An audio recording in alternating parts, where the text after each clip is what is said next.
So the competition for first place this month was so difficult, and that's why I'm a little bit late posting this video than I would normally, because I've really had to sit on this for a week and try and work out how I'm going to rank these books. So come and join me and find out who actually won. Hi, welcome back to Bookish Brummy. My name's Mel and I like to review books. So today's video is going to be my monthly ranking video where I rank all of the books that I read in May and give you a bit of, an idea of what that book was about, but I'm not going to go into a full in-depth review about them because I've reviewed them all separately in the weeks leading up to this video. So I will attach at the end of this video the playlist where you can find the reviews for all of these books in. We'll also go into a few stats about how many pages that I read, and yeah, I'm going to rank them from my least favourite to my favourite. So I would say that in this month, with the prompt K is May, which meant that I could only read authors where the surname or the forename began with a K, this has been one of the most varied months I've had in relation to how much I've liked the books. So in this month, I've had the lowest ranking books I think that I've had so far since I started this channel, not counting a DNF or two that I've had. And then I've also had 5 stars. So, I've gone across loads of different genres because obviously forename and surname does not dictate what kind of genre the author is writing in. And I would also say, when I went to pick these books, literally the only reason that I picked them off my shelf was because the surname or the forename of the author began with a K. So there was nothing dictating that choice other than that it was on my shelf and it had interested me at some point in time, so therefore it was in my collection. So it's not like I knew what other people thought of it on Goodreads or that it was an award-winning book or anything like that. So with a reading prompt where, it's around like a letter or something of somebody's name, I would expect to have a variety of books from, okay, actually that's not as good as I thought it was, up until, that's absolutely great because I have picked some authors for K's May, which are authors that I know that I really like Stephen King. So yeah, I think, you're going to see quite a lot of variety in my opinions on this ranking. So yeah, let's get into it. So first of all, I read 10 books this month, which is about normal for me. But for my page count counts a little bit of 2 other books. So I had Girl, Woman, Other by Bernardine Evaristo, which I started in April, but I finished the book off actually on the 1st of May. So I had to count part of that page count in this month's page tally rather than last month. And then at the end of this month, I finished reading my last book and actually started reading my first book for June, which is What Alice Forgot, on the last day of May. So I included the pages that I'd read on that day in this page count as well. So my overall page count for the month was 4,252 pages. That's kind of like my normal, really. So that worked out about 137 pages a day. So again, that's within my normal range. So I haven't really read any more or any less than I would normally. So that's good. I felt like I had quite a lot of time to read this month, and I do feel in some weeks I probably read more and then less in other weeks because I've made up for it in other weeks, but that's life. So let's start with the one that came in at number 10. Now, if you've been following this thread for some time, you can probably guess what that one is. So coming in at number 10, which I gave a 0.5 star to, was My Men by Victoria Keeland. So this is only about 200 pages. It's the smallest book that I read this month. And it is a story, it's a fictional account of a real life woman who is called Bella Gunnes or Bella Sorensen. She was known by a couple of names. And this was a Norwegian lady who was born at the end of the 19th century. And then in the early 20th century, she migrated from Norway to Chicago. When she got to Chicago, she committed quite a few murders, but none of these murders were discovered until after after the farm that she was living on burned down. Then they discovered a lot of bodies on her land. So I had previously read about this lady, and she was really, really, really interesting. So I was kind of hoping that this fictional account would also be really interesting to me. Unfortunately, this was really not my thing. This was like a stream of consciousness, and it just didn't really seem to have any plot to it. And because I knew the story of Bella Gunnes, I could kind of follow this, but I think if you didn't know anything about Belagunus, you would actually struggle to follow what is going on in this book, because there's no conversation, as it's just a stream of consciousness. And I don't think that the person whose stream of consciousness you're following is particularly reliable either. And I spent a lot of time struggling with what I think is the translation for this book. So you can see a more in-depth review of that if you just go into the playlist and find the one where I'm holding up this book. I think I discussed it overall over 3 weeks, but in the very last video of reviews for this month, you'll find the full proper review for this. So I don't want to go into this anymore, because I feel like I've spent quite a bit of time with negativity towards this book, I think. So let's just say it's not my favourite, and it came in at number 10. Coming in at number 9 is going to be a surprise probably for some people. So Notes on an Execution by Dania Kukafka. So this actually did really, really well, I think, on Goodreads, and it actually won some awards, and I know a lot of people really, really like this book. I only gave it a 2-star, and I said it's coming in at number 9. And I think that the reason for this is I had quite high expectations of this book as I went in, and it just didn't meet my expectations.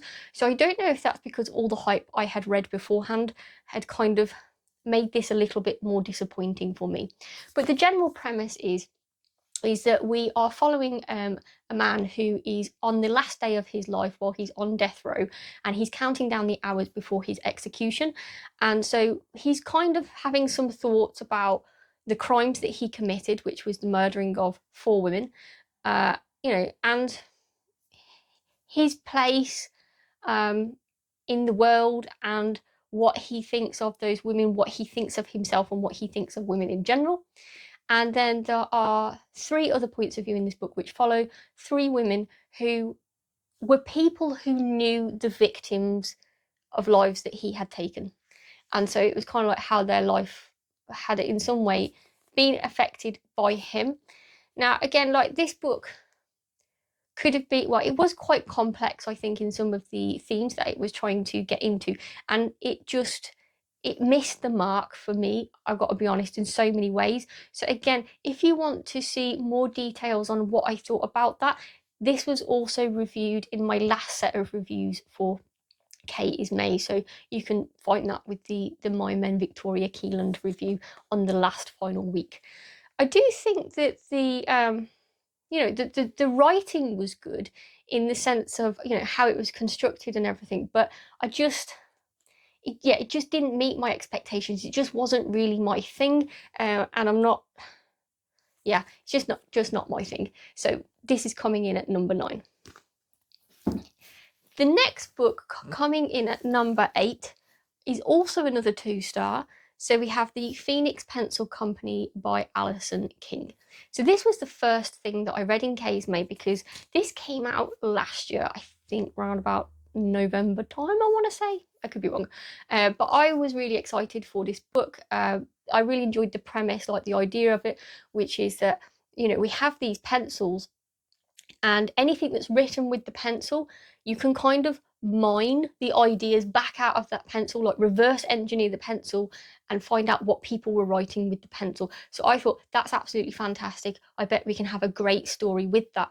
Unfortunately, again, this failed to meet my expectations, just in the way that it was executed. So I thought the general premise was really, really, really good. But then when it actually came to the execution, we were following the stories of 2 women, a granddaughter and a grandmother. And I've kind of found the granddaughter story to be distracting and not as tied into the story as I would have liked. And then we had the grandmother story, who was absolutely fascinating, because essentially she had escaped from China during the issues in China in the middle of the 20th century, when we had the Japanese occupation of China, and then we had, basically war between like communists and nationalists going on in China. So that part of the story that the grandmother was recounting, and what that had to do with these pencils, was absolutely fascinating. I really, really enjoyed that, and I wish that this book had, gone into that more.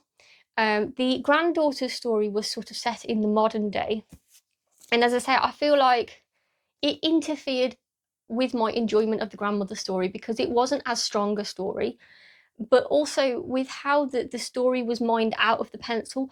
I found that how that was actually done was really quite ludicrous and needed a little bit more thought in, how you could have extracted those stories in a more sophisticated way that would have been more fitting to this story. I think is kind of like how I felt about it. But there were bits of it that I enjoyed, which was the grandmother's side of the story. Okay, then coming in at number 7, again I think will be a shock for some people, but it was Florence Knapp, The Names. So I gave this a 3-star. I was really excited again about this book because this has been on many bestseller lists. It's got really good ratings on Goodreads and everybody's sort of talking about it. But again, this didn't quite meet my expectations. I thought it was very strong writing. This book is predominantly about domestic abuse, just as a trigger warning. So if that worries you to read about domestic abuse, then this is probably not going to be the book for you. But essentially, the story has 3 different timelines in it, and we start off with a child who has the potential to be named 3 different things, and then we follow his life depending on one of those 3 options of what he was named. Now, my thought was going into this story that the story would be, how a name can shape somebody and what that name might mean other people think of that person, etc., etc., etc. But it wasn't really that. It was more about the consequences for the people around the baby after they picked the name, really, and then those timelines and living with those consequences from that. So it's not really as such to do with the name. The name is just a trigger for a series of events. I thought that the author treated domestic violence really, really well in this book. There were aspects of this book that were really hard for me to read. I think that she researched it quite well in relation to the people who are the direct victim of domestic violence. But I do feel like maybe a little bit more could have been done with regards to how children cope with domestic violence and how children who have been brought up in a home with domestic violence might cope, because I felt like the mother's story and how she coped was maybe a little bit stronger than the children's story in this. On the whole, I thought that it was a good book. It just wasn't the book that I thought it was going to be. So yeah, coming in at number 7 with 3 stars. Coming in at number 6 with 4.25 stars was The Regulators by Stephen King, which he originally wrote under his pen name Richard Bachman. And this is a partner story to a story that he wrote called Desperation, which he wrote under his own name, Stephen King. And essentially they're partner stories because the essence of what's driving the story in this one is also driving the story in the other one. And a lot of people say that maybe you should read The Regulators second and read Desperation first, but I read The Regulators first and read Desperation second, and I don't think that it really changed my view on the book. I felt like this was easy enough to follow along as a standalone. This is an incredibly violent book and is true horror. I can't really tell you more about it because I don't want to give spoilers. I think with a lot of Stephen King's, when you read the back, you don't really know what you're getting into. But essentially, this one starts off set on a street full of people, and an event happens to the whole street of people. And yeah, then it sort of all kicks off from there. It's quite a fast-paced book as well and gets going straight away. I really, really enjoyed this. I thought it was good. My only slight complaint was there are mixed media aspects in this where they throw a couple of postcards and letters in which are there to inform you, but the printing of it in the book makes it really difficult to read. Like the fonts that they use were not great, so that's kind of like why this one got marked down a little bit, because even after squinting at some of the pages a little bit, I still couldn't work out what was written there, so I feel like I did miss out on a couple of little bits. So yeah, at number 6. Now, trying to work out between 5 and 4, the order that they came in, was really, really competitive. It was quite hard. But coming in at number 5 with 4.5 stars was The Briar Club by Kate Quinn. This is the first book that I've ever read by Kate Quinn, and she has quite a few. She tends to write historical fiction. This one's historical fiction with a murder mystery set in it. And I just thought that this was absolutely great. Like, again, we did have some mixed media in here as well, and again, this suffered from the same thing, which was I couldn't read some of them properly, or I just spent so long trying to read them that it kind of annoyed me, which is what has probably stopped this being a 5-star, if I'm honest. But the actual story itself and the way that it was constructed was an absolute joy to read. I really enjoyed it. I think that all of the characters in here were really well thought out, and some really good backstories that said a lot about the political period I think that this was set in as well. So in this book, we're in 50s, I want to say New York. I'm not entirely sure, but somewhere in America, basically. And we are in a boarding house, which is just women. And yeah, all these women have completely different backgrounds, and this is during the McCarthyism period in America. Basically, the book opens with a murder. We don't know who's murdered, and obviously we don't know who's committed the murder.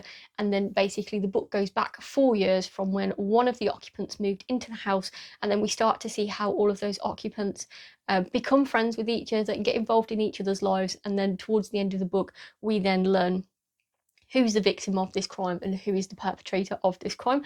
So I really enjoyed this. I thought it was absolutely brilliant, and I really would recommend this as a read.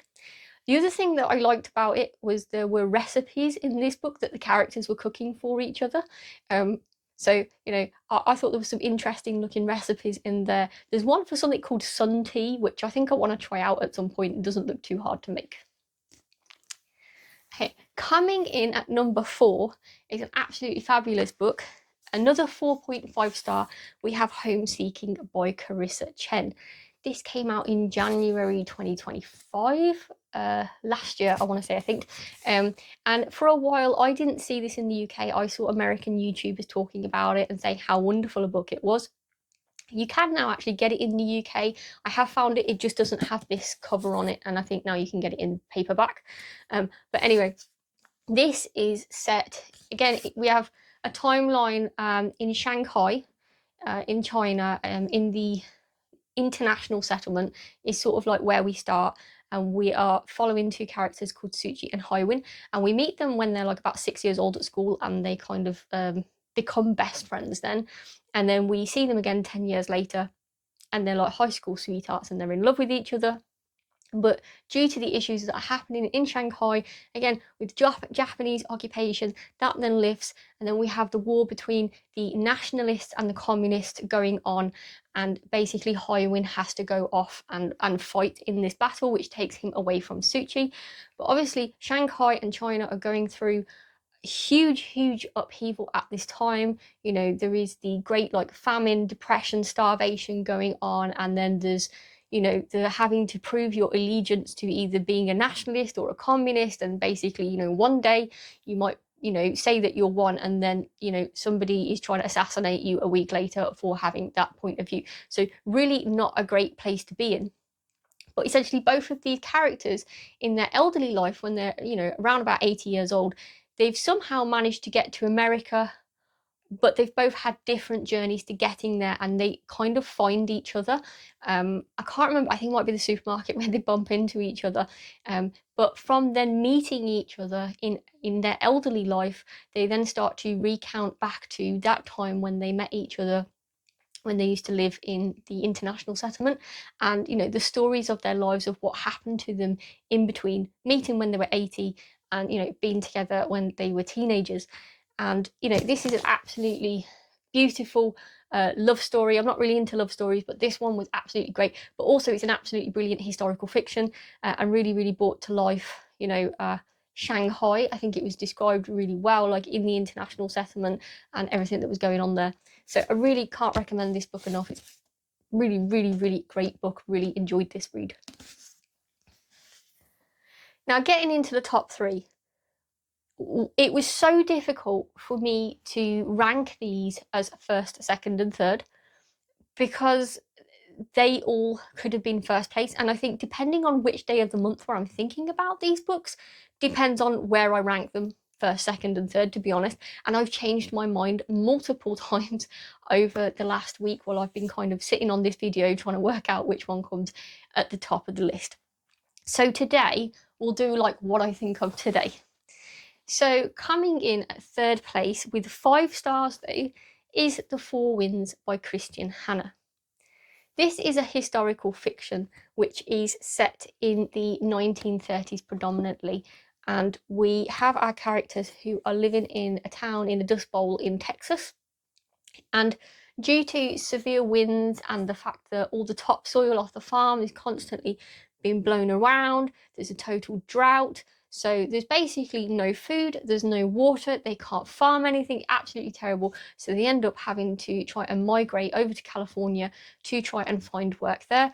And that's just really not that easy. And this is a really heartfelt account, I think, of a woman who is trying to basically migrate on her own with her 2 young children, and follows her life as a migrant who is not thought of as well by the people, well, the area where she migrates to, because there are so many other migrants there.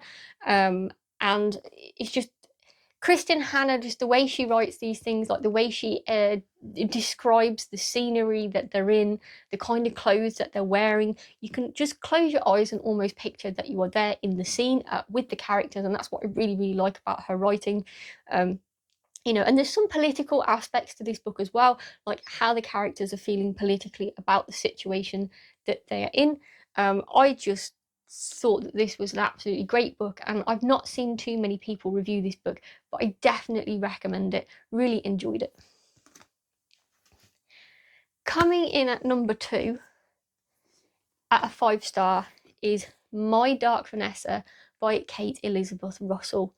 This was a bit of a surprise to me, to be honest, because I've had this on my shelf for a while and I've been a bit tentative about reading it, knowing that the subject matter was about sex between an older man and a girl who is not quite of the age of consent. I thought that it would be a difficult read, and I wasn't really sure how the sex scenes would be treated in it, because I don't really like sex scenes in books anyway. And then, the thought of that happening with a minor, I was like, if this is not treated well, this could be quite gross. But actually, I thought Kate Elizabeth Russell wrote this extremely well. There was no gratuitous sex in this book. Every time that, a kind of act would happen, it was really more about how this older man was coercing this younger girl into the situations that she was in. But what I really took from this book was kind of victimhood and what it means to be a victim, and what if the victim doesn't feel like a victim. So we follow this story of this girl as she's a girl and as she's a woman. So we follow it when she's like 15 years old and the events are actually happening to her. And then there's a separate timeline when she's in her early 30s and she's looking back on what happened to her as a girl. And I think that it's really good. You can actually tell like the 2 different voices between her being 30 and her being 15, which I think would have been quite hard to write, but our author actually started writing this when she was 16 years old and then took about 20 years to write it. So actually our character, the 15-year-old Vanessa, the fact that she sounds really authentic as a 15-year-old is probably because the author was writing it when she was 16 years old. And then obviously the older Vanessa in her 30s is because like the author today is in her early 30s, so she was able to control that narrative a bit. But I enjoyed that. I liked the fact that we could move across those 2 timelines with the character and very distinctly see a different maturity in each character, in the way that they spoke and the way that they thought about the events that were happening. But yeah, our younger girl obviously does not believe that she's a victim. She believes she's in love, and then as an adult, our adult also doesn't really see herself as a victim. But for the reader, you're reading it thinking, oh my God, she clearly is a victim. So I'm not going to say much more about it, but obviously our older character does kind of explain why she doesn't see herself as a victim. And I think that was a really interesting conversation. And it sort of made me think, when we consider sexual abuse that happens to people, whilst, as the person reading about it or hearing about it might obviously class that person as a victim, actually maybe the victim doesn't want to be known as a victim, maybe the victim doesn't see themselves as a victim, and actually labeling somebody a victim may not be, you know, maybe the most helpful or the most empathetic thing to do to that person. So I think that that's a conversation that comes out of this book that gave me a couple of things to think about. I do think that the author treated the subject matter really well, considering that it was sensitive subject matter. And I also think it did a really good job of raising, you know, what it means to be sexually abused, because obviously the Me Too movement a few years ago, that was happening around about the same time that this book actually was coming out for publication, in about, I want to say 2020, 2019, maybe 2021, around about that time. And, you know, so often people think that sexual abuse is just, you know, this violent act that suddenly takes you by surprise and might happen in the street or something. And actually, it's not necessarily just that. There are many forms of sexual abuse, and some of those can be very subtle. And this really covers that, I think, and shines a light on that. So I really think that Kate Elizabeth Russell did such a good job with this book. And I would say that I recommend it, but I wouldn't recommend it to everybody, because obviously it's talking about child sexual assault, and then also how that affects the person going into their adult years. So, you know, that's not everybody's cup of tea. But I think if you enjoyed reading Lolita, you probably would enjoy reading this book, because our main character actually does reference Lolita quite a bit in this, because she actually has the book Lolita. So off of the back of reading this, I would actually like to go out and read Lolita, I think, which is not a book I'd ever wanted to read before because of the subject matter. But as I understand it, Lolita is from the predator's point of view, whereas My Dark Vanessa is from the, you know, the victim's point of view. So I think now I would actually like to go off and read that, just so I can see the other side of it. But likewise, if you've read Lolita and you really enjoyed it, you probably might enjoy this as well. So coming in at the top spot is Desperation by Stephen King. So I obviously had to read this one in the same month as reading the Regulators, because they are partner books. And I said I read this as the second book. Now this book is a bit of a beast, to be honest. It's like just under 700 pages long, but I just absolutely plowed through it. I absolutely loved it. I even thought, you know, within the first 50 pages, the pacing was so good. As I was getting into it, I thought this might actually beat Christine. It hasn't. I think Christine is still my top Stephen King book, but this one is definitely hitting the top 5 now for me. I really enjoyed this story. It's extremely violent, and it's definitely a horror book. I think it's one of the most violent Stephen King books that I've ever read. Apart from the Regulators, I think the Regulators and Desperation are both extremely violent. But again, yeah, there's like this issue that happens in a desert in a mine. And basically, this is one interpretation of the event that happened in the mine. And in the Regulators, they have a different interpretation of the event that happened in the mine. So the mine is kind of like a prompt, and then it sort of grew these two books out of that prompt. I enjoyed this one just a little bit more than the Regulators, because I just found that the characters were easier to understand. There are a lot of characters in both books, but I found the way that they were introduced in this book, it was easier to keep track of them. And I just kind of felt like the story just held together just that little bit better. And I don't think that we had any mixed media in this book, if I'm honest, that I couldn't read. Letters and such like were written out more like in that kind of italic-y type text, which makes it easier to read. But if you are a Stephen King fan and you have not yet read Desperation, do not sleep on this book. It is absolutely well worth the read. And I would recommend as well, you know, reading the Regulators and Desperation, one after the other. They suggest you read Desperation first and then the Regulators. I personally didn't mind, because I did it the other way around and I don't think it really affected me. But actually, because I preferred the Desperation compared to the Regulators, for me it was nice to end on the high of the 5-star, which was Desperation. So yeah, that is how the ranking has gone, with Desperation at number 1 and My Men down at number 10. So I think that it's been, as I said, a very interesting month. It's been a very varied month. I have read contemporary fiction, historical fiction, horror, and then like, you know, sort of magical realism, a mystical fantasy kind of book, especially with the Phoenix Pencil Company. So I've had a bit of a range. And I have enjoyed the books that I've read this month. I say, although I've had some quite low scoring ones, I'm still glad I read those books because essentially I was obviously interested in them. I was interested in the blurbs. That's why I bought them. The fact that, you know, they weren't my favorite, you know, not every book that you're going to read is going to be your favorite. Not every book can be a 5 star. But the 3 5 stars that I got out of this month were absolutely fantastic. You know, I'd recommend all 3. And even the 2 4.5 stars were absolutely fantastic books as well. So I do feel I would recommend at least over half of the books that I read this month. So I've had a really, really good reading month again. With the K is May prompt. So as you're aware, I've already started my prompts for June, and I'm doing June a little bit differently. I'm going to do a prompt a week for June. So the first one has already been released, which is doing a book swap with my gran. So that video is now live if you would like to see that. And then you will see that the second video will be coming out next week, or it may have just come out depending on when I post this video. So if you have read any of the books that I have covered today, let me know what you think of them in the comments down below, and let me know also what you've been reading this month. And if you like this video, please press the thumbs up button. And if you'd like to see my future content, please press the subscribe button. Thanks for watching this video. I really enjoyed making it, and I'll speak to you soon. Bye.